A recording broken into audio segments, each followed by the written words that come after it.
Fizi News 24. Média d'information en temps réel. Fizi News 24. Chombo cha habari kwa muda sahihi. Média d'information en temps réel.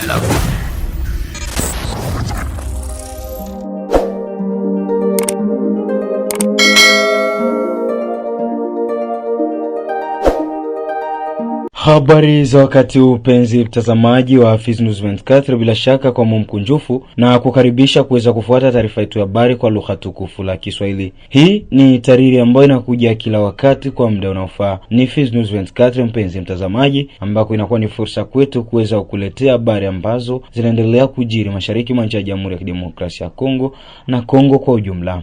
Tuanzie na Walikale ambako mapigano yameripotiwa tangu asubuhi ya Jumatano hii ya tarehe 11 Machi katika kijiji cha Mikumbi kilichopo katika kundi la vijiji la Luberike, wilaya ya Walikale katika mkoa wa Kivu ya Kaskazini. Kwa mujibu wa vyanzo vya ndani vya kiusalama, mapigano hayo yalianza majira ya saa 3 asubuhi baada ya waasi wa AFC M23 kushambulia nafasi za FARDC ambalo ni jeshi la Jamhuri ya Kidemokrasia ya Kongo pamoja na washirika wa wazalendo. Mabadilishano ya risasi yamesababisha tena kusimamishwa kwa usafiri katika barabara ya Mungazi Kashibiri. Hadi mwanzoni mwa mchana mapigano yalikuwa bado yanaendelea katika maeneo ya karibu na Mikumbi. Mamlaka na vyanzo vya kiusalama vinatoa wito kwa wananchi kuwa waangalifu wakati wakisubiri maendeleo ya hali halisi uwanjani. Na kwengineko ni huko Goma ambako mji wa Goma, makao makuu ya mkoa wa Kivu ya Kaskazini, ambao kwa sasa uko chini ya udhibiti wa waasi wa AFC M23, umeshambuliwa na mashambulizi ya ndege zisizo na rubani, madrones za kijeshi ambazo zinaaminika kuwa za Jamhuri ya Kidemokrasia ya Kongo. Hayo yamefichuliwa mapema Jumatano ya tarehe 11 Machi 2026 na viongozi wa harakati hiyo ya waasi ambao pia wanadhibiti maeneo makubwa katika mikoa ya Kivu Kaskazini na Kusini. Kulingana na taarifa ya awali iliyotolewa na waasi hao, watu 3 wamefariki dunia. Bomu ilipiga makazi ya watu katika mtaa wa Himbi karibu na Ziwa Kivu. Bertrand Bisimwa ni mratibu msaidizi wa waasi wa AFC M23, ameilaumu serikali ya Felix Tshisekedi kwa kuhusika na shambulio hilo la ndege zisizo na rubani dhidi ya mji wa Goma. Pia amelalamikia kimya cha washirika wa kimataifa wanaohusika katika juhudi za upatanishi, akidai kuwa kimya hicho kinashuhudiwa wakati Kinshasa imeamua kuvunja makubaliano ya kusitisha mapigano. Msikilizaji, kwingineko ni huko Fizi ambako mnara uliojengwa Fizi Kati na administrator wa tarafa la Fizi unazidi kuleta gumzo kwa raia wa eneo ya Fizi Baraka, ambako baadhi yao wanapongeza juhudi hiyo huku wengine wakitaja ni dharau kwa raia wa eneo hili. Mengi zaidi na mchumba mkulima na Fatuma.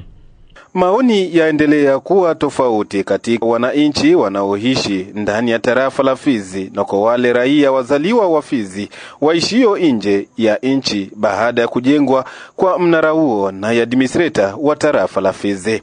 Upande wake administrator wa tarafa ya Fizi, Sami Kalonji Badibanga, mnara huo umejengwa ikiwa ni alama ya kujenga amani kati ya makabila yanayoishi ndani ya tarafa la Fizi. Sami Kalonji Badibanga afafanua zaidi kuhusu mnara huo. Kuhusu monima ambao tulijenga Fizi, ni monima ya amani, monima ya kuleta maendeleo. Uliona mzuri, kuna mtu anasimama, anabeba brikwita mkononi, anabeba jembe ya kimason ya kujenga na kumgongo na vitu vyake vya kazi. Ile monima haiko sura ya mtu yoyote kwa kusema huyu ni hero wa tarafani Fizi, miaka fulani alifanya kitu fulani, huyu ni mzee fulani, miaka fulani alifanya kitu fulani. Hapana, ile monima ni symbolic. Tulitengeneza ile monima ya kuleta image ya kazi ambao watoto wa Fizi kupitia makabila zote zenye kuishi ndani ya tarafani Fizi wajiunge pamoja ya kujenga Fizi yetu. Ile mason ni ujenzi, ni maana ya kusema makabila zote zenye kuishi ndani ya tarafani Fizi tujenge Fizi yetu pamoja. Ndio maana ya monima, kupitia amani tujenge Fizi yetu pamoja. Kupitia amani makabila zote zenye kuishi ndani ya tarafani Fizi, wakuwa Wabembe, wakuwa Wajoba, wakuwa Wabuyu, wakuwa Wafuliru, Wanyindo, Wabangubangu, makabila zote zenye kuishi ndani ya tarafani Fizi, washi wote wenye kuishi ndani ya tarafani Fizi, pamoja tujenge Fizi yetu. Ndio maana ya ile monima.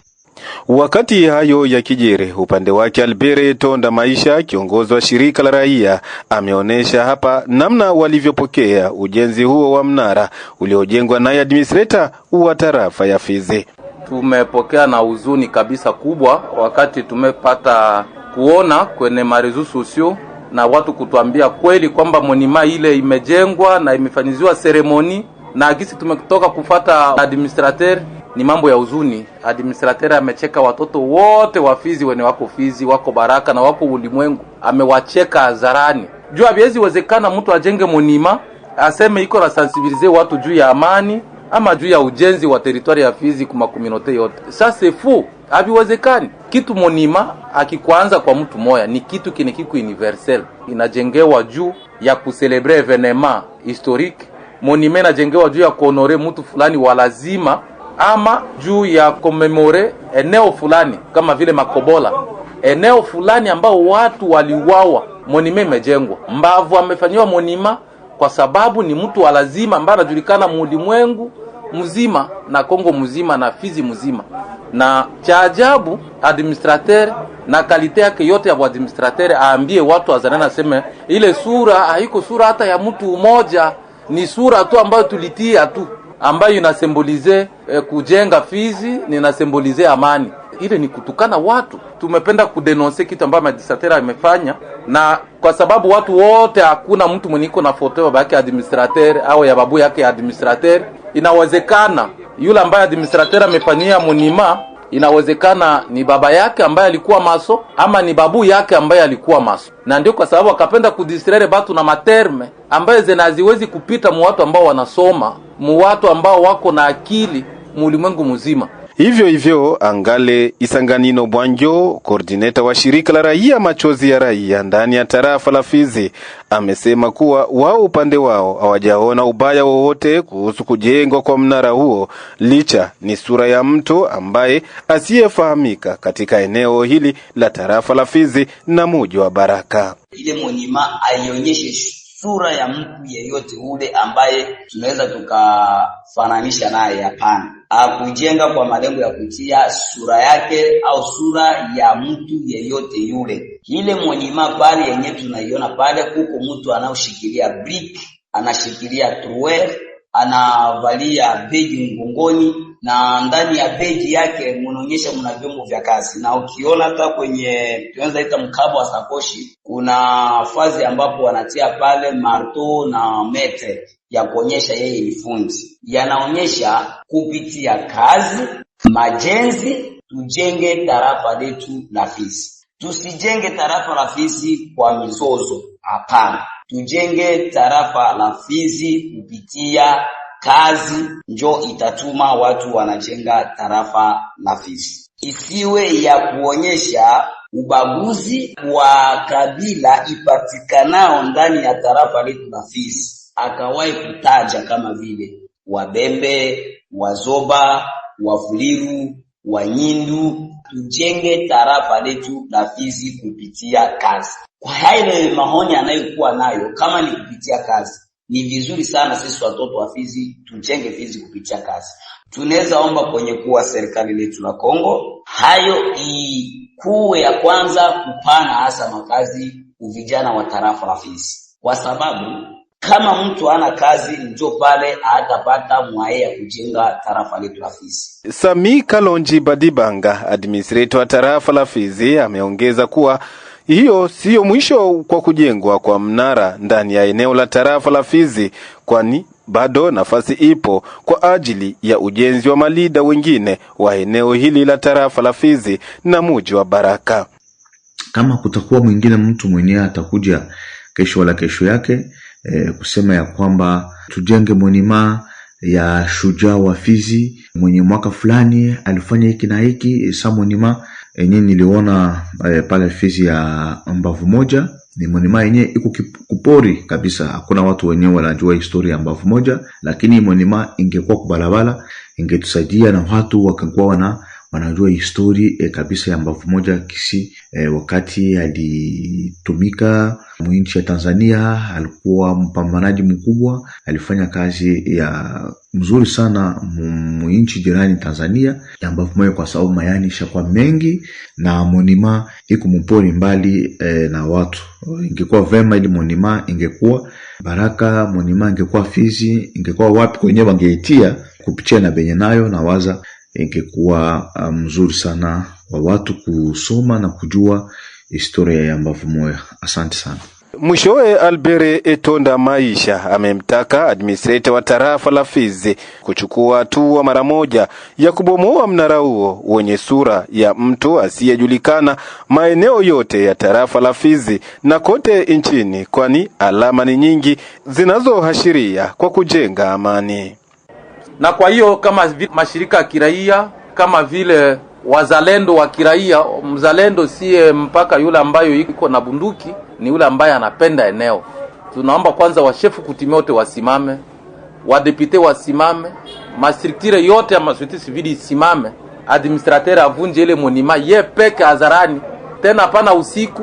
Bila vile tutaomba mashefu kutimia na mastructure yote na wadepite wakutanane na waangalie nini kwa administrateur anapashwa kuingiziwa msheria, sheria imshughulikie, na autorite hierarchique kama vile gouverneur au ministre wa interieur national wafuatilia administrateur kuja kudanganya watu na kufanya kitu ambacho haiko njoo inapashwa kuwa. Ile na wazia njoo mtazamo wetu kama vile shirika ya kiraia ya vile ya Baraka, kama vile mwananchi, kama vile mzalendo mraia wa territoire ya Fizi na vile ya Baraka, hatuwezi weza kuvumilia ile matope ambayo administrateur amefanya. Raia wote wasimame pamoja ili tusije kuchekelewa na administrateur kuja kutujengea monima ya foto ya baba yake kutoka Kasai ambaye hajulikani hata Kasai, saa zingine aje kuijenga Fizi ambayo wamjue baba yake administrateur. Ni mambo ya aibu sana ndugu mtangazaji. Na kwingineko ni kwamba mbunge mchaguliwa wa tarafa ya Fizi kwenye ngazi ya kitaifa Msenyibwa Pele Janvier amemwandikia waziri wa masuala ya elimu hapa mchini kibarua cha kufahamu kisa cha kucheleweshwa kwa mishahara ya walimu pia na mishahara ya wale waliosimamia mitihani ya kitaifa mwaka uliopita. Kwa mazungumzo na TV yako, mbunge huyo amesema ameamua kuandika kibarua hicho kwa waziri wa elimu kupitia malalamiko ya walimu hasa wale wa mkoa wa Kivu Kusini wanaopewa mishahara yao chelewa, pia hata walimu waliosimamia mitihani ya kitaifa mwaka wa masomo 2025 kwa kumaliziwa pesa yao tofauti na mikoa mingine. Msenyibwa huyu tumsikilize. Ni kweli nilidepose question écrite kwa ministre anayehusika na mambo ya education, c'est-à-dire elimu, pour des objectifs, c'est-à-dire pour des problématiques. Problématique ya kwanza ni kuhusu malipo ya walimu ambao waliparticiper kusurveiller na kutumika kuexamen d'etat na kuexamen tena SOP, sisi kwa wakati yetu walikuwa wanaita tena FEP, wangepashwa kulipa na gouvernement.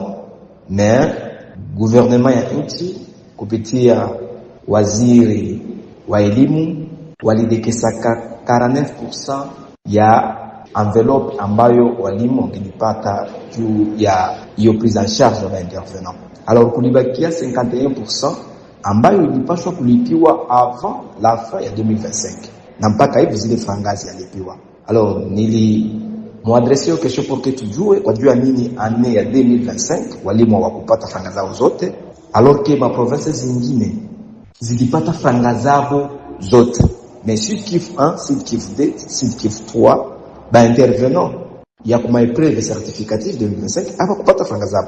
Donc question niko pertinente ni kuuliza juu ya nini hawakupata zile franga na gouvernement inawaza nini kwa leo juu kubalipa, parce que d'ici là tutaingia encore ma session ma hors session na ma session proprement dite ya ma examen d'etat na tena FEP au tena SOP, na naamini ni wale ambao walimu watakuja tena kusurveiller na kufanya kazi.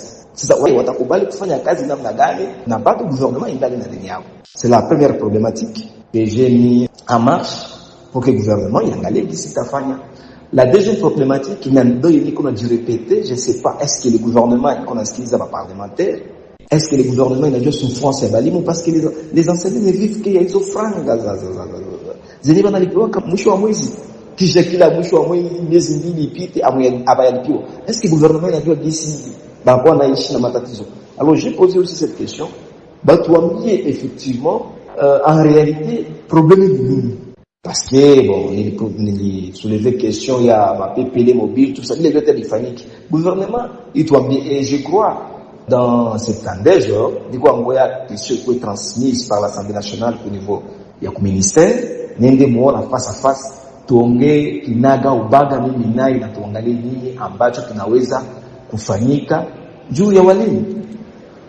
Na kwengineko ni huko Kinshasa ambako Meshaki Masampala, mtetezi wa kisheria katika mahakama kuu ya Kinshasa, ameuawa kwa kupigwa risasi jioni ya Jumanne tarehe 10 Machi katika mtaa wa Revolution ndani ya manispa Kinsenso, kusini magharibi mwa jiji la Kinshasa. Mmoja wa wenzake kazini alisema kuwa marehemu alikutana na wanajeshi wanaojulikana kwa jina la Shikata ambao alimtaka awape pochi yake ya fedha. Baada ya kukataa, mmoja wa wanajeshi hao alimfyatulia risasi na kumuua papo hapo. Tukio hilo lilitokea jana usiku majira saa 3 karibu na kanisa la Bayombe katika eneo la Kinsenso kuelekea Baya Vita Imani.